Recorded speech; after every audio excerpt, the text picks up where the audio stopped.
Découvrez Au cœur de l'immobilier par Century 21, vendre, acheter, louer, gérer.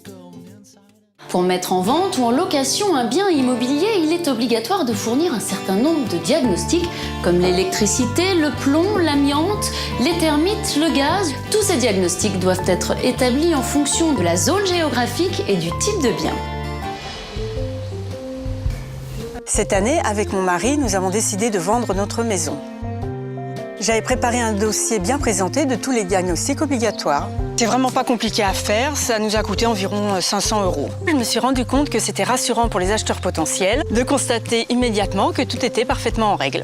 Grâce à ces diagnostics obligatoires, le visiteur dispose d'informations précieuses sur la qualité du bien. Il peut donc être rassuré et envisager sereinement l'achat ou la location de son futur logement. Stéphane Frouzot, vous êtes diagnostiqueur et à vos côtés, on retrouve Mathilde Bévilis qui est agent immobilier. La première question s'adresse à vous, Mathilde. Quand doit-on fournir ces diagnostics ? Alors, s'il s'agit du DPE, le diagnostic de performance énergétique, il doit être disponible dès la mise en vente ou en location du logement. Concernant les autres diagnostics, ils doivent être annexés lors du compromis de vente, mais je vous conseille de les faire établir dès la mise en vente ou location du bien pour éviter les négociations de dernière minute qui fragilisent bien sûr les transactions. Mais ces diagnostics sont-ils les mêmes s'il s'agit d'une vente ou d'une location ? Il y a moins de diagnostics à établir lorsqu'il s'agit d'une location.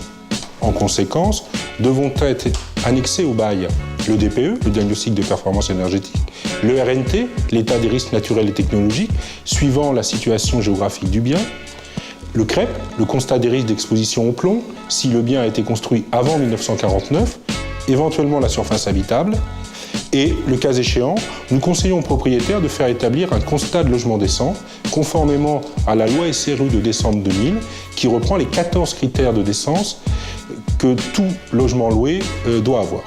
Merci pour ces précisions.